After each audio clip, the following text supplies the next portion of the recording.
Eh bien, bonjour à tous, bienvenue sur cette deuxième partie de notre série sur les planètes du système solaire. Donc, la dernière fois, on a fait une présentation des planètes, de ce qu'on appelle les planètes intérieures, c'est-à-dire les planètes qui se situent à l'intérieur de la ceinture d'astéroïdes. Et aujourd'hui, on va parler des géantes gazeuses et des planètes qui se trouvent à l'extérieur de sur la partie extérieure de notre système solaire. Et avec nous, on a aujourd'hui également Sébastien. Salut Sébastien. Bonjour tout le monde. Alors du coup, effectivement, partie 2 sur le système solaire. Donc cette fois-ci, on va continuer un peu notre voyage à travers le système solaire. Du coup. Alors pour ceux que ça intéresse, évidemment, en bas de la vidéo, vous allez avoir le lien qui va vous permettre de voir la première vidéo si vous ne l'avez pas vue sur YouTube. Ok, cool. Alors du coup, commençons. Donc les planètes du système solaire. Donc jusqu'à présent, on a vu dans l'ordre du coup Mercure, Vénus, la Terre, Mars. Après, on a vu la ceinture principale qui se trouve entre Mars et Jupiter. Et on s'est arrêté là la dernière fois. Donc là, Et m- reprenons à la plus grande planète de notre système solaire, qui en fait comprend à elle toute seule à peu près un peu plus de 90% de la masse du système solaire sans le Soleil. Voilà, donc c'est une géante gazeuse, c'est-à-dire que c'est une planète qui est essentiellement composée de gaz, c'est ça? c'est ça, exactement. Alors en fait, comment dire, l'appellation est un peu abusive. Je sais que pendant un certain moment, dans les livres scolaires, j'ai vu passer le terme de planète fluide aussi. Mm. Du coup. D'accord, Alors je ne sais pas si ça a été gardé officiellement ou pas, mais bon, c'est un terme que j'ai vu passer. Il y avait les planètes telluriques, donc celles qu'on a vues avant, et les planètes fluides, donc celles qu'on va voir maintenant. Pour d'accord, ok. dire justement que c'était pas que du gaz, mais que c'était aussi, il y avait des liquides au centre, voire peut-être de la roche au cœur. Du coup, D'accord, voilà. ok. Ah, Alors pour du Jupiter, coup, du coup, ouais. pardon, je t'ai coupé, mais pour Jupiter, du coup, on n'est pas absolument certain de ce qu'il y a au milieu. Exactement. En fait, c'est très compliqué parce que, alors déjà, Jupiter est très grande, donc elle fait 11 fois la taille de la Terre. Donc très grosse planète. Qui dit grosse planète dit beaucoup de gravité. Qui dit beaucoup de gravité dit beaucoup de pression au cœur de la planète. Et du coup, au centre de Jupiter, il y a des énormes pressions qui ont lieu et du coup, on est dans des systèmes, physiques, assez extrêmes et donc nos lois physiques, terrestres, heu, ont du mal à prédire à quoi ça ressemble à l'intérieur de Jupiter. Alors, avec, quelques hypothèses, on arrive à déduire un peu la composition de Jupiter. Donc en gros, en surface, on a une atmosphère, un peu comme, sur Terre. Après, on aurait plutôt une zone, heu, liquide gazeuse, du coup, et après, au cœur, on estime qu'il y a un noyau rocheux, qui serait un peu plus petit que la taille de la Terre. Voilà. D'accord. Mais c'est ça, c'est juste par compression, du coup. On pourrait dire, alors bon, c'est grosse simplification, mais on pourrait dire qu'en fait, le gaz qu'on voit autour de Jupiter, ce serait une sorte d'énorme atmosphère, un cœur rocheux, tellurique, du coup. Voilà. D'accord, ok. Du coup, Jupiter, alors, si je reviens un tout petit peu en arrière et que je nous mets, Mars, donc Mars, par exemple, on était sur, 687 jours, donc 2 ans terrestres. Et là, on voit qu'on fait un bond, vraiment. Là, on passe à 4 332 jours, presque C'est- 12 ans terrestres. C'est-à-dire, ça, c'est le temps qu'il faut à Jupiter pour faire le tour du Soleil. C'est ça, C'est exactement. l- c'est l'année jupitérienne. Mmh, et on voit que du coup, la progression n'est pas du tout linéaire. Autant, si on regarde entre la Terre et Mars, on a un facteur 2. Là, entre Mars et Jupiter, on a un facteur 6 du coup, et Mhm. donc c'est énorme. Voilà. Alors, et D'accord. c'est ce qu'on peut voir effectivement au niveau des orbites des différentes planètes. À partir du moment en fait où on arrive au niveau des planètes, géantes, la distance entre les planètes s'accroît énormément. Mhm. Par contre, on peut observer quelque chose, j'aurais peut-être même dû mettre mes petits panneaux, attention à ce niveau-là. On peut observer que Jupiter met que 9h57 55 minutes et 27 secondes pour, faire le tour sur elle-même, du coup. Et ça, c'est assez surprenant quand on sait qu'elle fait 11 fois la taille de la Terre et que la Terre, elle, met 24 heures pour tourner sur elle-même. Mmh.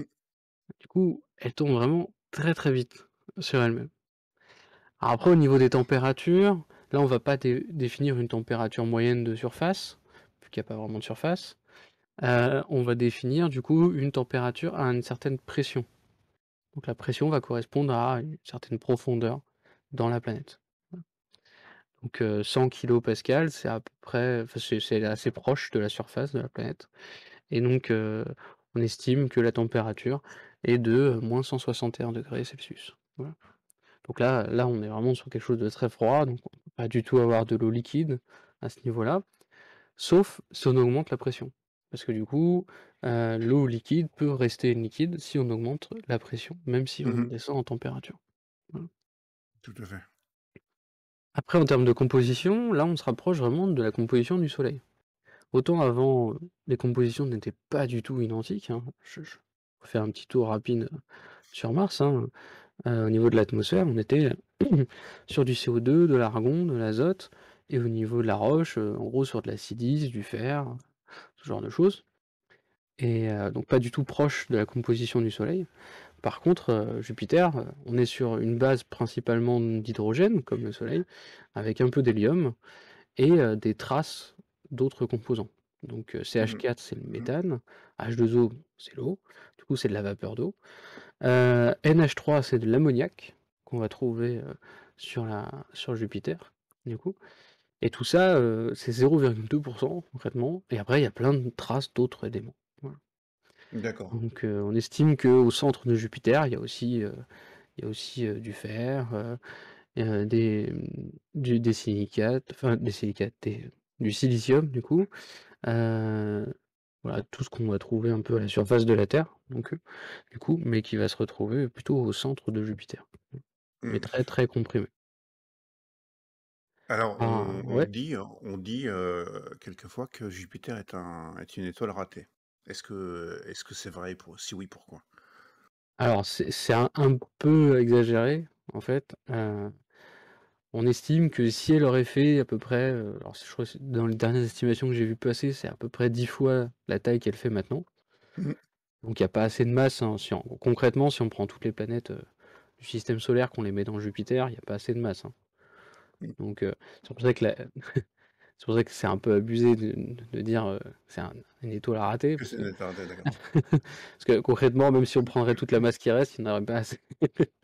Mais Mais à 10 fois la masse, elle ouais, aurait à 10 pu fois elle la aurait pu masse, elle aurait pu devenir ce qu'on appelle une naine brune, donc elle aurait pu allumer quelques réactions thermonucléaires en son cœur d'accord.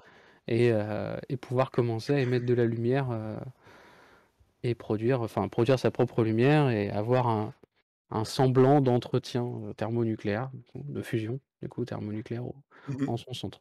Sachant que les naines brunes, c'est déjà, pour le coup, c'est ce qu'on appelle des étoiles ratées, du coup. Donc c'est des étoiles qui n'ont pas réussi à faire un emballement au niveau de la fusion et donc qui peuvent pas forcément, qui vont pas continuer à évoluer. En fait, elles vont juste s'éteindre progressivement. Ceci étant dit, en exoplanétologie, il y a une catégorie de géantes gazeuses qu'on appelle les Jupiters chaudes. Oui, alors là, ça c'est une autre histoire. Ça, c'est les Jupiters qui sont très proches de leur étoile, du coup. Et en fait, du coup, en étant trop proche de leur étoile, l'étoile en fait va venir vaporiser l'atmosphère de la planète géante. Et en fait, on dit qu'elle s'évapore. En D'accord. réalité, c'est pas de l'évaporation comme l'eau sur Terre, hein. En fait, c'est tout simplement les gaz de la planète qui sont accélérés par le vent solaire. Et en fait, du coup, le vent solaire va souffler en fait la planète tout doucement. Et vu qu'elle est énorme, en général, c'est des Mmh mh. planètes qui font ouais, à peu près dans les dizaines de fois la taille de Jupiter. Et du coup, elles sont soufflées progressivement. Alors, on ne sait pas comment elles se forment. Il y a pas mal d'hypothèses. Elles se forment plus loin de leur étoile, puis après elles se rapprochent par des Mmh. phénomènes gravitationnels. Mais voilà, tout ça c'est en cours d'étude, hein. C'est vraiment des nouvelles planètes qu'on ne pensait pas qui pouvaient exister et Mmh. qu'on découvre en fait grâce aux études des exoplanètes. OK. Alors pour l'instant, on a découvert 80 satellites autour de Jupiter, du coup. Donc la dernière sonde qui est passée par là, c'est la sonde Juno, du coup, qui a plongé dans Jupiter, du coup, à la fin de sa vie. Et qui a Donc renvoyé c'est qui a renvoyé des signaux, des informations pendant sa plongée dans l'atmosphère. oui, c'est ça et en fait, du coup, ça nous a donné un peu plus de détails sur la composition, mais après malheureusement, elle peut pas plonger très profondément, sans mourir. Mmh, Du coup, tout à donc fait, ouais. c'est vraiment en surface et donc on a très peu d'informations en profondeur, hein. C'est très, très compliqué d'avoir des informations. Alors, c'est une planète qui est vachement intéressante à observer au télescope, même avec un Ah oui, télescope oui, hein. amateur. Déjà, bon, les 80 satellites, on les voit pas. Par contre, on voit très, très bien les 4 satellites qu'on appelle les satellites galiléens. C'est ça. Voilà. Et pourquoi Clio, Europe, galiléens? Ganymède et Callisto. Et donc pourquoi des satellites galiléens? Je sais plus. Ah, bah, parce que ouais, voilà, c'est parce qu'ils ont été, découverts par Galiléo avec sa lunette astronomique. Ah, tout simplement. Galiléo, ouais, c'est ça. D'ailleurs, Galilée, première personne qui a observé la tache rouge, donc il y a plus de 400 ans C'est et donc hallucinant qu'il ait pu ouais. voir la tache rouge avec la lunette qu'il avait, qui était quand même Ouais, un peu un peu pourrie selon les standards d'aujourd'hui. ouais, ouais, c'est toujours impressionnant, ouais, de se dire, OK, il a réussi à voir ça et il a aussi réussi à voir les anneaux de Saturne aussi, enfin c'est impressionnant ce qu'il a réussi à faire avec sa lunette. Alors après, est-ce que c'est parce qu'il a fait des multitudes d'observations, qu'il a observé des endroits qui étaient particulièrement cléments au niveau de la turbulence atmosphérique? Je sais Enfin, pas. en tout cas, les gens qui nous écoutent, notamment sur YouTube et qui sont pas astronomes amateurs, qui ont pas d'équipement, il y a vraiment un truc qu'on vous conseille vivement si vous en avez l'occasion, c'est de pointer un télescope, même un petit Même télescope une paire de jumelles. même une paire de jumelles. Paire de jumelles, vous allez déjà voir les 4 satellites Mmh autour de voilà, et on de devine les bandes, hein, quand même. On avec des devine un bonnes jumelles, oui. contraste Avec des ju ouais. avec des bonnes jumelles, ouais, les 7 x 50, du coup. Mais par contre, dès que vous avez un télescope à peu près décent, mais pas forcément un truc d'haut de gamme, hein, mais vous commencez, à distinguer les bandes et à voir la tache rouge. La tache rouge, elle est vraiment visible et on Mmh. la voit bouger au cours de la nuit. Et d'ailleurs, il y a des gens qui font des photos des astronomes amateurs qui font des photos de Jupiter et ils font des petites animations, où tu vois la planète tourner sur elle-même, C'est pendant ça. la durée de la prise de vue. Elle tourne sur elle-même en 9 heures en 10 heures, du coup, donc concrètement, en une nuit, elle a fait un tour. C'est Enfin, ça, ouais. une nuit d'hiver, elle a fait un tour, concrètement. C'est ça, C'est ça qui est c'est ça, ouais. impressionnant. Alors que nous, on n'a même pas fait un pour le C'est coup. ça. Et du coup, après, alors il y a pas mal de choses intéressantes dans les satellites. Je vais pas trop en parler pour pas trop, prendre de Oui, temps, mais par exemple, Europe et Ganymède, en fait, c'est des satellites qui sont recouverts d'une couche, de glace. Alors c'est pas que de la glace d'eau, il y a de la glace d'eau dedans, mais c'est pas que de la glace d'eau et en fait, sous cette couche de glace, par grâce aux effets de marée, mais grâce aussi, à un effet de serre du coup, on a, sûrement de l'eau liquide en fait, qui est présent en permanence, sous forme alors est-ce que c'est des poches d'eau ou est-ce que c'est des océans carrément? Ça on sait pas trop et du coup la NASA en fait, aimerait envoyer des sondes, qui, descendraient au moins à la surface de ces satellites, voire, plongeraient dans les geysers d'eau du coup Oui. qui sont émis par ces satellites. Donc Ouais, c'est vraiment un endroit qui pourrait être propice à la vie. C'est vraiment quelque chose mmh, qui excite énormément les scientifiques parce que autant Mars est une planète complètement désertique et une planète morte, autant Io et Ganymède, c'est des endroits où il y a une certaine dynamique et de l'eau liquide. mmh. Et s'il y a un endroit dans le système solaire où on pourrait trouver la vie microbiotique, c'est bien sur ces 2 lunes. C'est ça. C'est candidat, plus que on va dire, c'est super candidat en tout cas pour trouver, des Ouais, traces, au moins tout des à fait. traces de vie, voire peut-être même de la vie, on C'est parle sûr. pas de vie intelligente effectivement comme tu as Non, dit, non, mais vie microbiotique, mais c'est déjà pas mal. ouais, c'est clair. C'est assez fascinant. Pour rentrer un peu en Alors détail, en fait, une question qu'on me pose souvent quand je fais un peu de planétarium, avec les gens, c'est, que Jupiter elle a des super couleurs, en fait concrètement. Mmh. les couleurs rouges. Si on regarde bien, on a du beige, mais on a aussi du bleuté, en fait. Si on regarde bien à certains endroits, par exemple, Ouais, dans là le sur V l'image, on la ici, voit bien, ouais. on voit bien les parties bleues et en fait, quand on regarde, au pôle, on voit encore mieux ces parties bleues. Donc alors, ce sera après ça. Du coup, toutes ces couleurs, en fait, sont dues seulement à 2 choses, en fait, à l'altitude et à la composition. C'est-à-dire que les fameux CH4, H2O, NH3, en fait, c'est eux qui vont colorer, en fait, le gaz, du coup, Mmh. contenu dans l'atmosphère de Jupiter et en fait, selon les mélanges qu'on va avoir à différentes profondeurs de l'atmosphère, on va avoir en très profond, on va avoir plutôt du bleu et en très haute altitude, on va avoir plutôt du rouge. C'est pour ça que, par exemple, la tache est quand même, plutôt rouge. La tache, en fait, il y a du sulfure dedans qui donne cette couleur, très rougeâtre à la tache et en fait, quand c'est les couleurs après sinon, alors marron rouge, c'est de l'ammoniac du coup Mmh. et en près bleuté, ça va être plus lié à la vapeur d'eau, en fait, du coup et donc toutes ces couleurs, en fait, sont liées vraiment en réalité, là, on voit une sphère parce qu'on regarde de loin, mais si on regarderait de très près et de profil, en fait, on s'apercevrait que c'est pas une sphère, en fait, qu'il y a des endroits qui sont plus à la surface, donc ici par exemple la partie rouge, mais là la Mmh. partie qui va partir sur du blanc-bleu, en fait est plus profonde en fait, donc elle sera plus creusée à cet endroit-là en fait. Mmh. Ouais, c'est Voilà. comme s'il y avait des montagnes et des reliefs, mais en fait dans l'atmosphère. C'est ça. Et en fait, on peut même Mmh. trouver des photos de sondes spatiales qui ont pris vraiment, comme ça, des photos par la tranche de très près et effectivement on voit que c'est pas du tout, une sphère parfaite. Du C'est coup, pas lisse, ouais, mais qu'il y a des nuages au-dessus des autres, d'accord, intéressant. c'est ça. Et alors du coup, pour parler un peu de la grande tache rouge, donc ça c'est une photo, hein, de la grande tache rouge. Nou une photo prise par une sonde spatiale, hein, complètement. Et en fait, de à quoi ça ressemble en fait? Si je reviens en fait à la slide de la Terre du coup, heu, voilà, je vous remets cette slide là. Je vous parlais de cyclones quand je vous parlais de la Terre et donc je vous en parlais pas pour rien. En fait, c'est pour faire une analogie avec Jupiter et donc effectivement en fait, la grande tache rouge c'est une sorte de méga cyclone, sauf que, bah, il fait la taille de la Terre concrètement. C'est ça. Mais Alors ce qu'on est ouais, en train de voir là, c'est la première partie, la première vidéo qui parlait oui, des planètes intérieures du système solaire. Donc, vous avez le lien dans la description de cette vidéo. Vous cliquez si vous voulez revoir cette première. Et oui, donc effectivement. effectivement, la grande tache rouge, c'est un cyclone, c'est un énorme cyclone. Voilà. Alors ça, c'est un cyclone. Nous, sur Terre, il dure, quelques mois au maximum.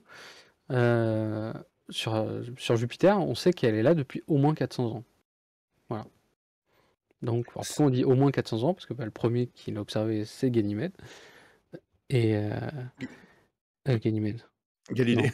Galilée, merci.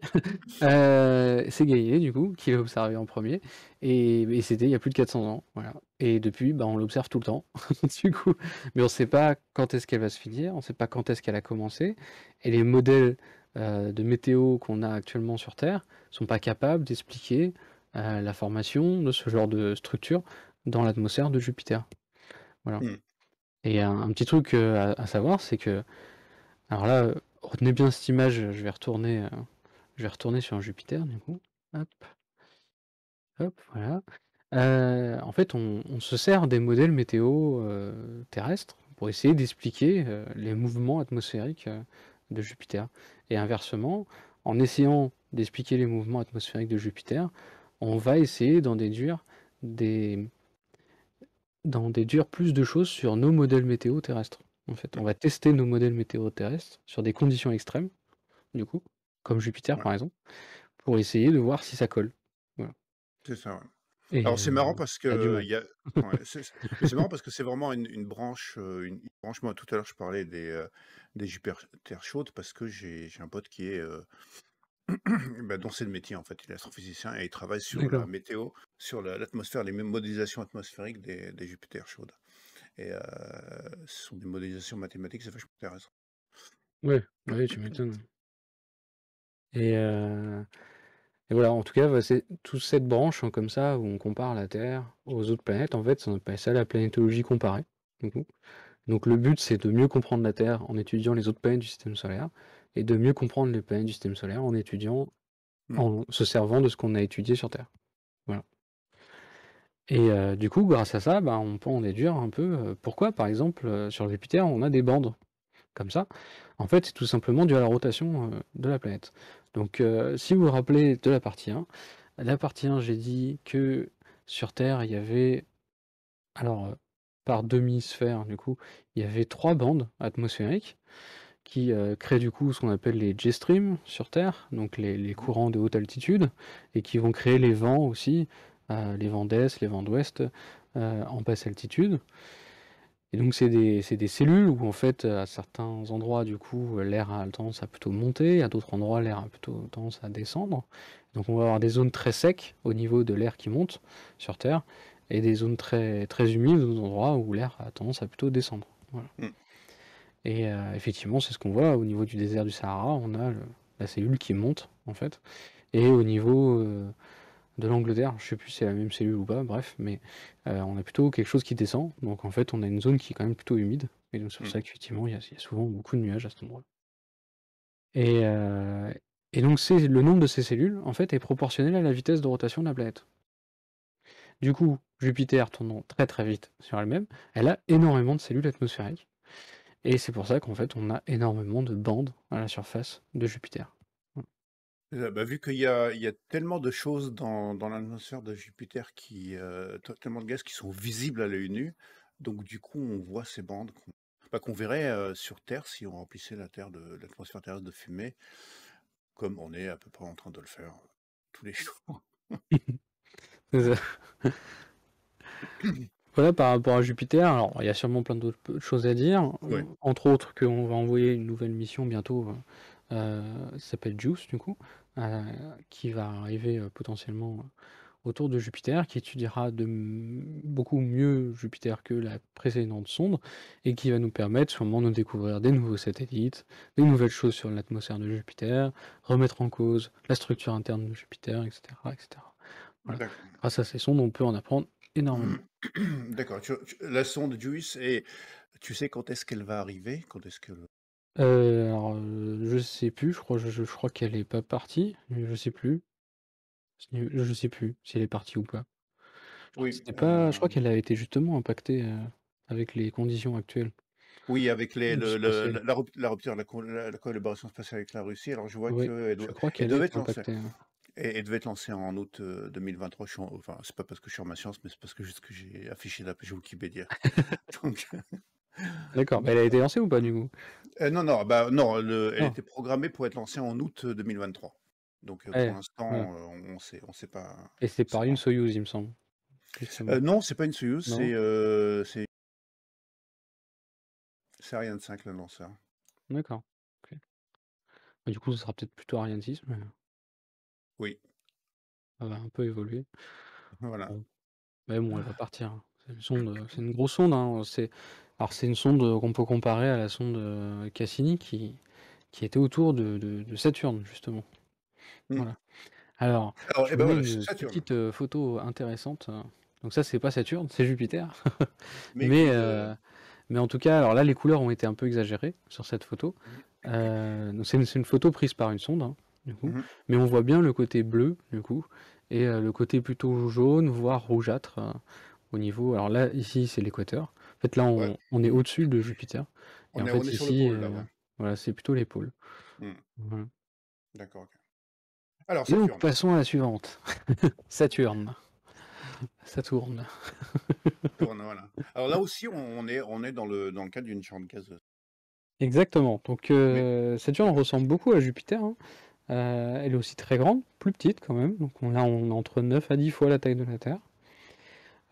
Par contre, rebond pour, pour le temps de rotation autour du Soleil. Donc là, on est quasiment sur du 30 ans.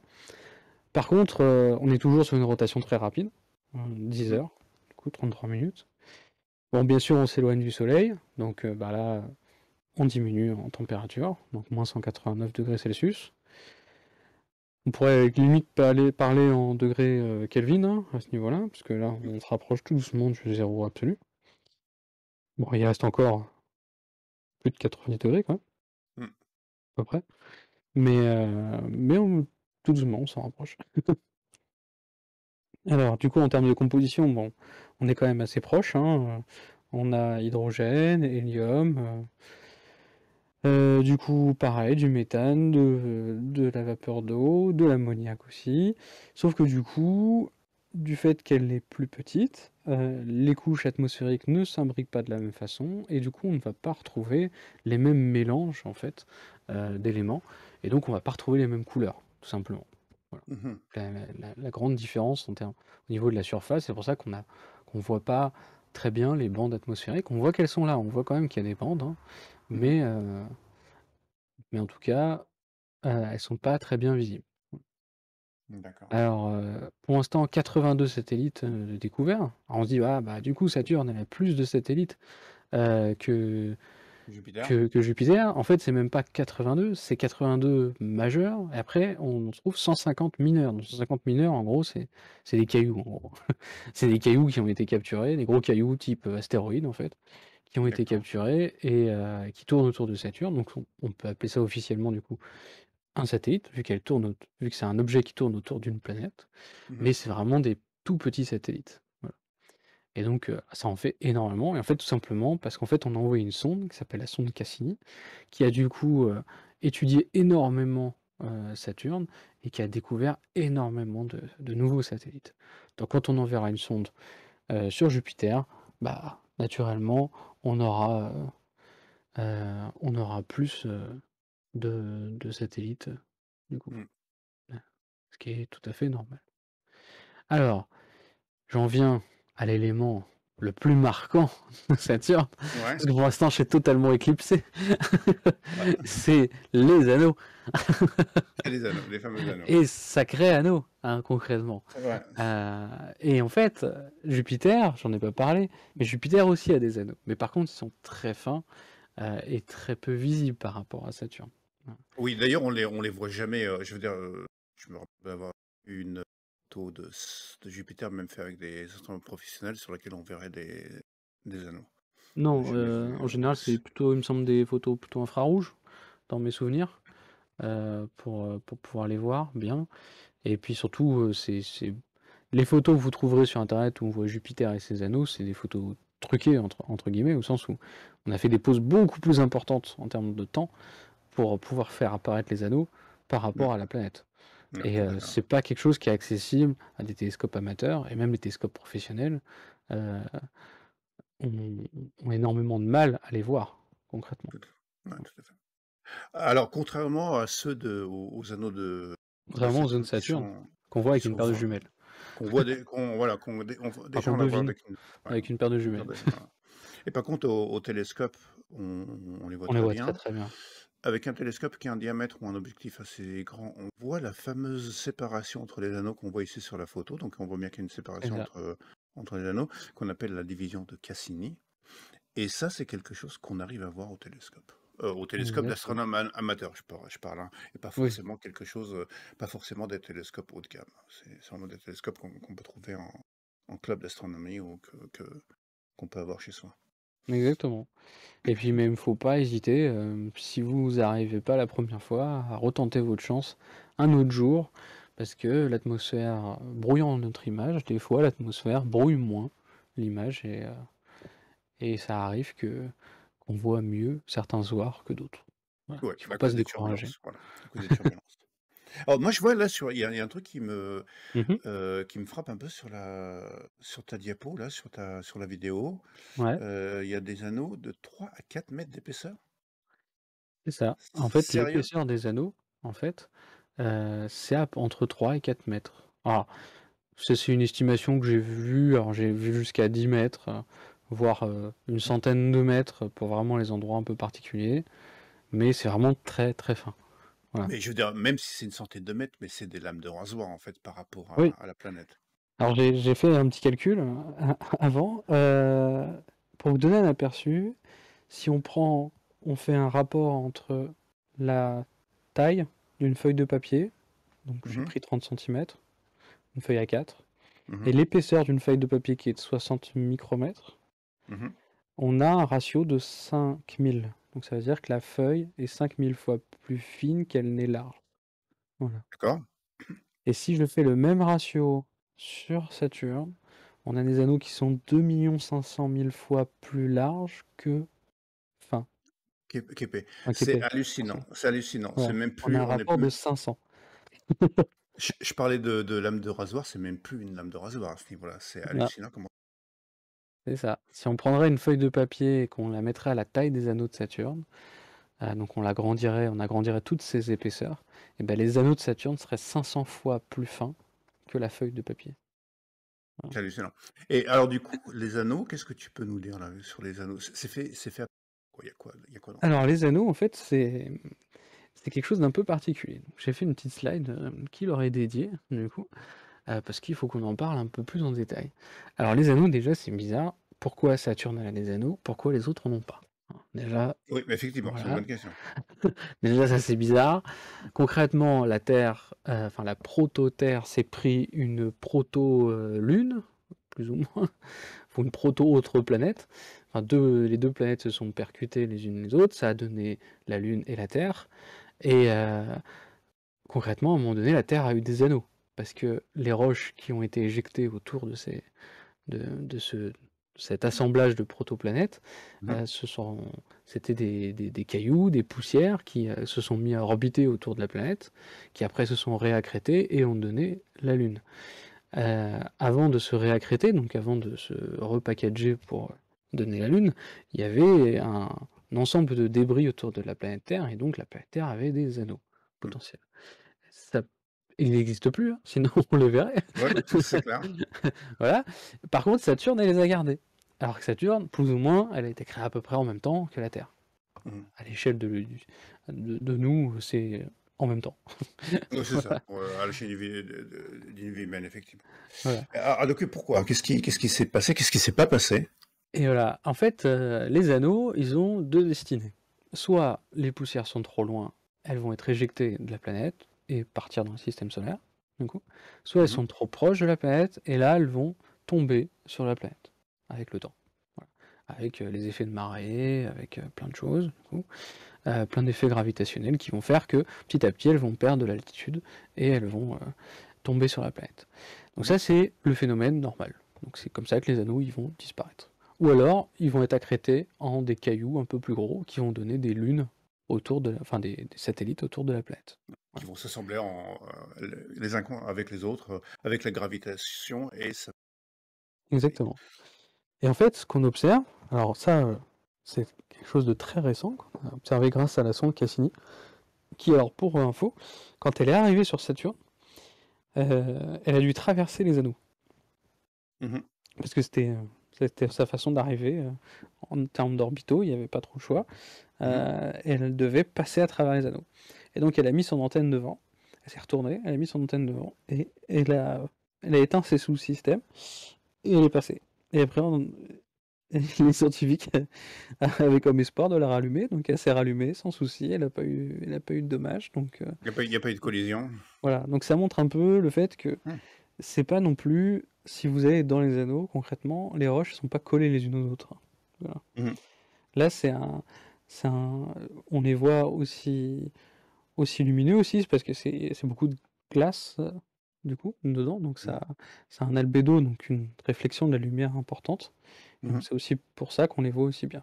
Alors du coup, pourquoi ils les ont gardés? En fait, on a découvert en observant de très très près donc ça, les deux images que je vous ai mis, c'est deux photos. Voilà. mhm, Pris par la sonde Cassini. Et en fait, on voit deux satellites qui sont dans les anneaux. Et en fait, ces satellites, on les appelle les satellites bergers ou les satellites gardiens.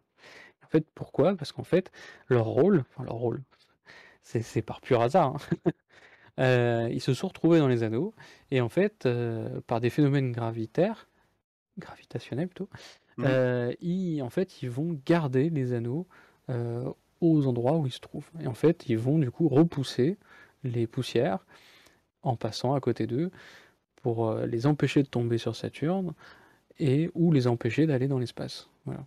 et en même temps, ils vont en profiter pour en capter un petit peu. Voilà. Donc ça veut dire qu'il y a des morceaux de roche, des satellites, donc des cailloux, des astéroïdes, on pourrait Mmh. presque appeler ça, qui qui se déplacent autour de Saturne à l'intérieur des anneaux Mmh. et qui, de par leur présence et de par leur influence gravitationnelle, maintiennent les anneaux à leur place. C'est ça que tu es en train de nous dire? C'est ça. OK. Et si je retourne sur la photo principale de Saturne, en fait, à peu près, chaque, démarcation dans les anneaux, noirs qu'on voit, Mmh. en fait, correspond à l'orbite, d'un satellite, en fait, qui est à l'intérieur et du coup, qui a fait le ménage, en fait, là où il se trouve, mais du coup, qui retient, en fait, C les anneaux de Saturne. c'est absolument fascinant. C'est un truc de ouf. C'est un pur hasard. C'est, Voilà. waouh! Ils se sont retrouvés au bon endroit, au bon moment et du coup, Alors du coup, tu nous parles de poussière, mmh. hem, mais c'est quoi? On parle de quoi là? On parle de poussière comme il y a Alors c'est de la comme roche et de j'ai la glace, voilà, concrètement. mais je veux dire, c'est la poussière comme j'en ai sur mon bureau là en ce moment ou c'est des cailloux de 5 mètres de diamètre? Alors, bah, il y a les 2 en fait, hein. D'accord, OK. Concrètement, c'est de la poussière ultra fine, mais c'est aussi, oui, des cailloux de plusieurs mètres, de diamètre, mais bon, c'est pas forcément, beaucoup plus gros. Du coup, D'accord, donc c'est vraiment très fin. voilà, c'est plusieurs mètres, c'est vraiment la taille maximum, du coup, vu que c'est l'épaisseur des anneaux en plus. D'accord. Mmh, Ouais, effectivement, oui, vu que les anneaux sont voilà. pas très épais, ouais. Mais c'est principalement des roches très, très fines, donc c'est ça qui fait aussi, leur éclat, dans le soleil, grâce au soleil. Alors d'ailleurs, Ouais, parce quand que vous observez Saturne, des fois, ça arrive qu'on ne voit pas, les anneaux. C'est parce que tout simplement, ils sont visibles par Saturne, les anneaux, étant toujours orientés de la même façon dans l'espace, mmh Saturne tournant autour du soleil, et ben, des fois, en fait, on les voit par la tranche. Et vu qu'ils sont très, très fins, bah, du coup, on les voit plus. Alors du coup, ça c'est un spectacle, c'est intéressant, c'est un spectacle que j'aimerais bien voir. Je sais pas si c'est, faudrait faire des simulations pour voir Bah, à quelle c'était fréquence visible ça arrive. il y a 11 ans, je crois, à peu près. D'accord, ouais, ça doit pas être souvent, ouais. Bah, là, on est plutôt au-dessus, en ce moment, il me semble, Mmh. de Saturne et je crois qu'on tend vers, justement un profil, du coup, puis après on va aller en dessous. On va voir en dessous, Mmh. du coup, les anneaux. Alors du coup, là c'est, comme on est, en direct sur, le serveur Discord d'AstroFR, on nous pose une question, que je vais lire là, texto, hein, Mmh. on nous demande s'il n'y a pas une histoire de limite de roche. Alors on parle pas de la roche évidemment, mais de la limite Ouais, de roche et pourquoi est-ce que ça ne s'agrège pas? Alors alors, pourquoi est-ce que ça ne s'agrège pas? Je crois c'est un petit peu la présence des satellites, autour de Saturne qui explique ça. Je suis en train de réfléchir en même temps que je pose la question, mais en fait, les satellites, ils se trouvent à des endroits qui sont des résonances gravitationnelles, donc ils sont pas à des endroits au pif non plus. mmh Du coup, ils agrègent quand même un peu de poussière, mais enfin, par effet gravitationnel, ils vont pas non plus prendre, entièrement consommer les anneaux, en fait, du coup, voilà. mh. Et la limite de Roche, donc c'est la limite à laquelle un objet, en fait, va se faire disloquer par les effets de marée de la planète. Voilà. Pas par Donc les effets de marée gravitationnelle on c'est parle pas ça, des voilà. de la marée. Et bah, c'est la même force après, hein, en soi. C'est ça, ouais. C'est-à-dire que concrètement, une roche a une certaine force de cohésion, et c'est la force qui retient la roche en elle-même pour pas qu'elle éclate. Mmh Et si la force de marée est supérieure à cette force-là, bah, la roche éclate, du coup, mh. et devient, des plus petits cailloux, voilà. Et donc plus le caillou est petit et moins il sera disloqué, plus il pourra se rapprocher de la planète sans se disloquer. Voilà. Et du coup, c'est pour ça aussi que si un satellite se rapproche trop près de Saturne, en fait, bah, il va se disloquer en poussière et du coup, ça va réintroduire, en fait, des poussières dans les anneaux. Mmh. Voilà. Je pense que c'est un sujet de conversation qu'on pourra avoir sur Discord AstroFR. Là, pour Oui, l'instant, le temps tourne et oui, on va être obligé de quitter la planète Saturne et de nous éloigner encore un petit peu dans le système solaire. c'est ça. Alors, du coup, sur Uranus, donc alors ça, c'est une photo d'Uranus que j'ai eue. Mmh. C'est une photo prise par Hubble en 2018. Alors, c'est une fausse photo, entre guillemets. On voit bien d'ailleurs hein, en quoi c'est une fausse photo. Donc ça, c'est une photo prise en temps court, entre guillemets, parce que ça reste une Mmh. planète qui est quand même très loin. Même si Hubble a quand même un grand miroir, ça reste une planète qui est assez loin. Et en fait, les anneaux sont pris en temps long. Voilà. Donc en fait, c'est un assemblage de deux photos, en réalité. Voilà. Et c'est Bah, aussi donc pour on ça que qu'on voit pas les anneaux faire vraiment le tour de la planète, parce ouais. que en fait, en réalité, c'est deux photos. Alors on a fait, ouais, une pause courte et une pause longue et on les a superposées. C'est ça. Donc Alors, Uranus, bah, ouais, là on parle également d'une planète de gaz. c'est ça. Donc on est aussi sur une planète gazeuse, hein, toujours. Heu, Par contre plus petite, hein. Là, on est quand même sur 4 fois la taille de la Terre, donc là, on a Mmh. pas mal perdu. Pareil, on a refait un bond encore 84 ans pour faire le tour, autour du soleil, hein, donc c'est énorme. Par contre, petite chose à remarquer, on est sur une, rotation sur elle-même de -17 heures, 15 minutes, 27 secondes. Et en fait, pourquoi -17 heures? Parce qu'en fait, elle tourne pas dans le même sens que les autres et même, elle tourne pas du tout comme les autres. Parce que la plupart des planètes, si on veut simplifier, si on prend, leur orbite, qu'on dit que ça c'est un plan, on va dire qu'à peu près l'équateur des planètes est à peu près sur ce plan-là. Par contre, l'axe de rotation est toujours perpendiculaire, à peu près, au plan Toutes de toutes les rotation des planètes, planètes. voilà, toutes les planètes sont Voilà, à peu près plus ou moins orientées de la même manière dans le système solaire, c'est ça. toutes sauf Uranus. Ah, sauf Uranus qui est en fait comme couchée et en fait, quand on la voit tourner sur elle-même, on a l'impression qu'elle roule sur son orbite, en fait. Mmh. Voilà. D'accord. Et donc alors cette position un peu, extrême, on l'explique pour l'instant avec, des modèles, de création du système solaire en fait. On estime que, en fait, Uranus ne se trouvait pas à cet endroit-là, avant. Mmh. Elle se trouvait avant Jupiter, donc beaucoup plus près, du soleil et en fait, par effet, de résonance gravitationnelle, du coup, elle a été, éjectée plus loin dans le système solaire. Et du coup, à cause de ce phénomène violent, elle s'est retrouvée en fait, couchée. Voilà. Mmh. D'accord. Ça, c'est une des explications. Alors, c'est reste une hypothèse, hein. Concrètement, c'est par simulation, hein, qu'on voit ça, mais pour l'instant, c'est la simulation qui plaît le plus. Du Ouais, coup, c'est d'accord. voilà. En termes de température, bon, bah, on s'éloigne encore, hein, donc on diminue encore en température, rien d'exceptionnel.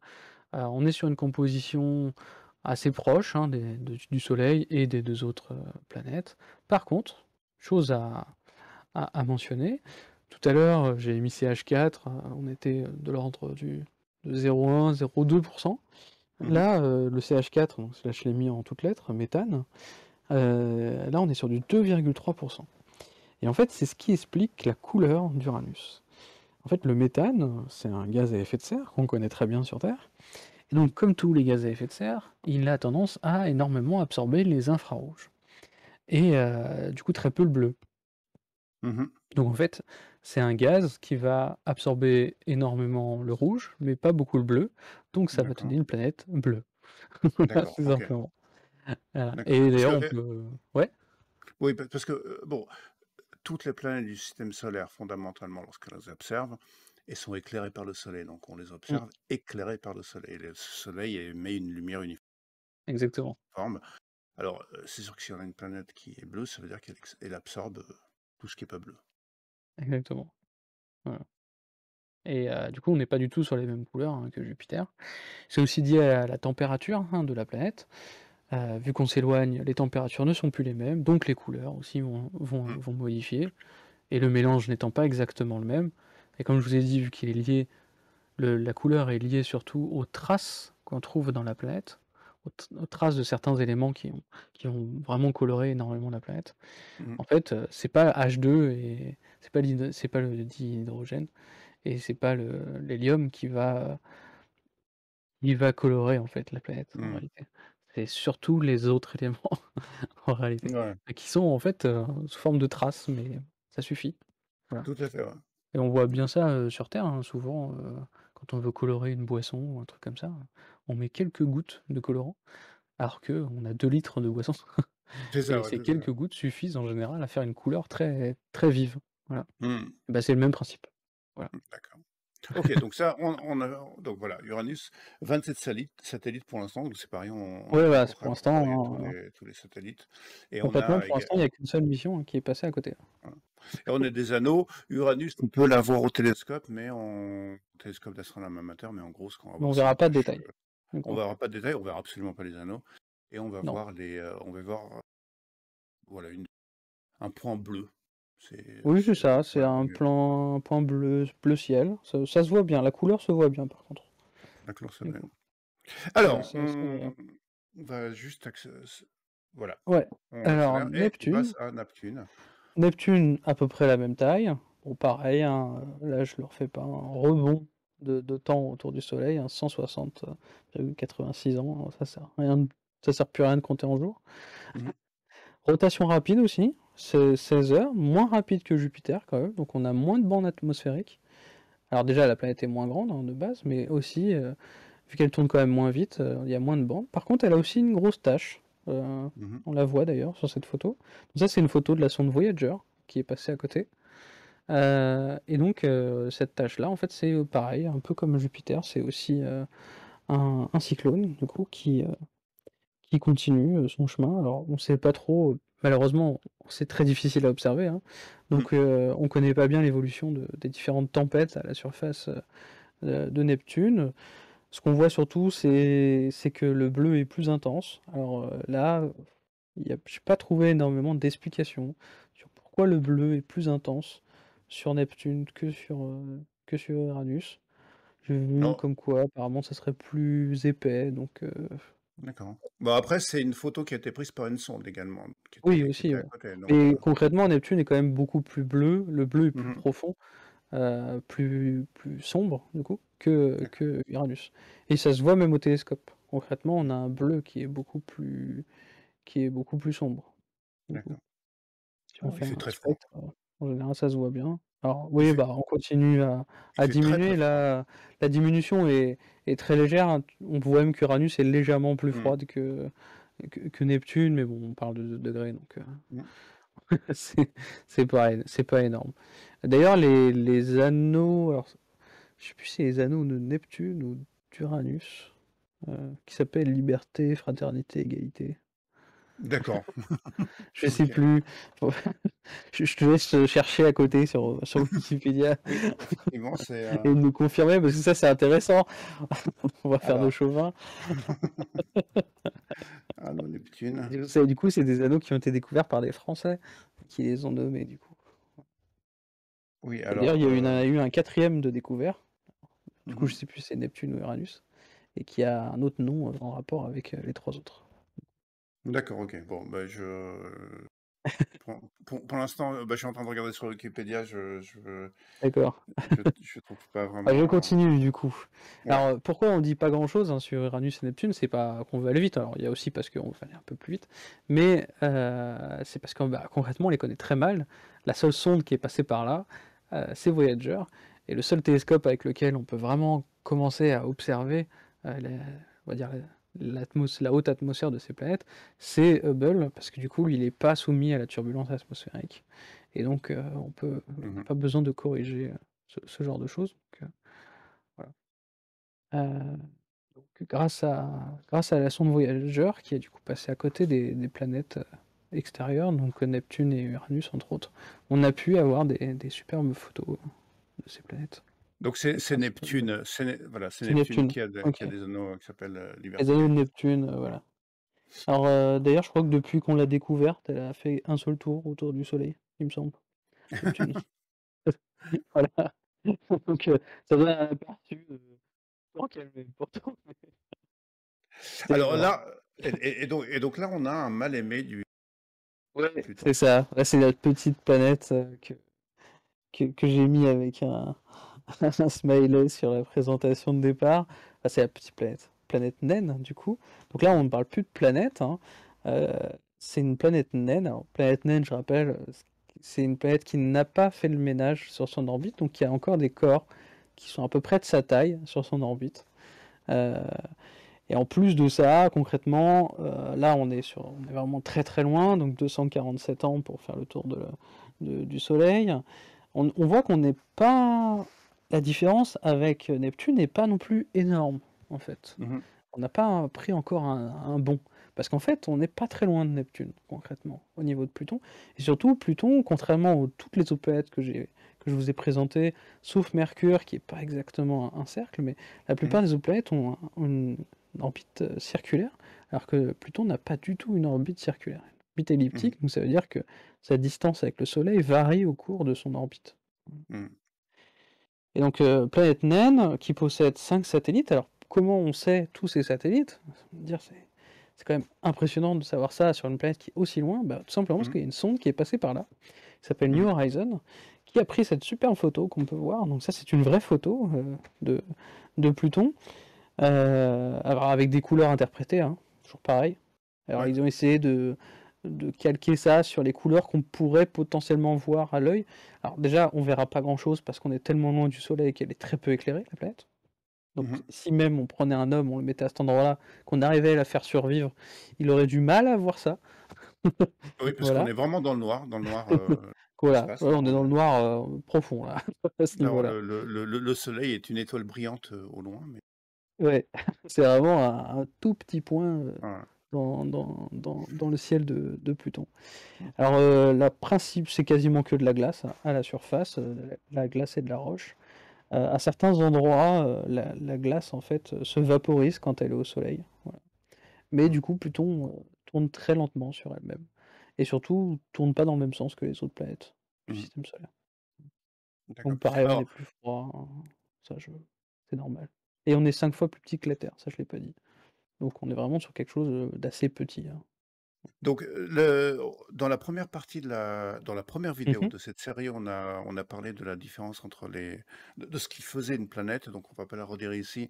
Non, J'invite les gens à cliquer sur le lien dans la description de la vidéo pour voir ou revoir la première partie dans laquelle on explique tout ça.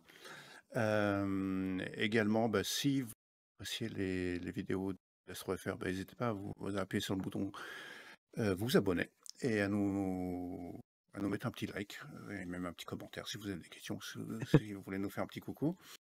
Si vous voulez nous retrouver, vous pouvez nous retrouver sur Discord. On est principalement un serveur Discord. AstroFR, c'est le serveur des astronomes amateurs francophones, donc astro-fr, vous trouverez ça sur Internet.